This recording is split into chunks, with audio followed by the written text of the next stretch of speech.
Qu'on parle de moi en bien ou en mal, peu importe. L'important, c'est qu'on parle de moi. Et je voudrais vous inviter à ouvrir les yeux et prendre conscience effectivement de ce qui se passe aujourd'hui par rapport à ces fameuses chaînes sur la chaîne privée dont CNews fait partie, qui effectivement infiltrent dans l'esprit de chacune et chacun de la positivité, de la négativité, de la peur, de la crainte, du manque de confiance, et arrive à ses fins aujourd'hui, c'est vrai, parce que à la sortie, calomnier, dénigrer un pays, une population, ça va déclencher forcément des réactions positives, négatives, mais dans tous les cas, ça invite les gens à réfléchir. Et c'est ce qui se passe. Franchement, moi je dis bravo à la manipulation de ces personnes. Leur marketing est exceptionnel parce qu'ils réussissent petit à petit à réunir autour d'eux, à faire même changer l'esprit, la façon de penser et peut-être les idées politiques des spectateurs. Parce que faut quand même être fort. Moi je dis CNews qui ne cesse de critiquer par tous les moyens l'Algérie, les Algériens. Qui est-ce qu'on retrouve souvent sur le plateau? Karim Zeribi, effectivement, franco-algérien, et qui mène le show en fait.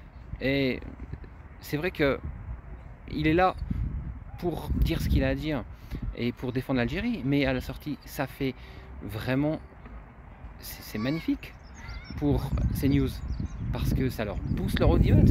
Et c'est vrai que les gens adorent les débats. Bien sûr, les gens adorent les débats.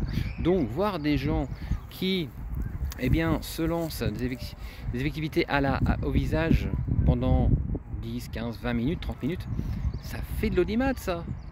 Et justement, ça incite les gens à réfléchir, à se dire « Ah, peut-être qu'il a raison, peut-être qu'il... Non, il a tort là-dessus. Effectivement, peut-être qu'il y en a trop, et peut-être que l'Algérie exagère, ou peut-être que... » Et puis voilà, et puis ça marche.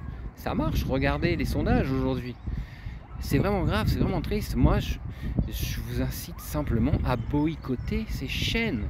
À boycotter. Il n'y a pas d'autre moyen de toute façon. Mais boycotter, oui. Ne plus en parler. Voilà. Créer le silence, créer une chape de plomb sur tous ces personnages de bas étage, je dirais, pour ne plus leur donner de visibilité. Alors voilà, c'est vrai que c'est pas facile hein, de ne plus partager sur TikTok, parce que c'est pareil, ça fait de l'audience. Hein.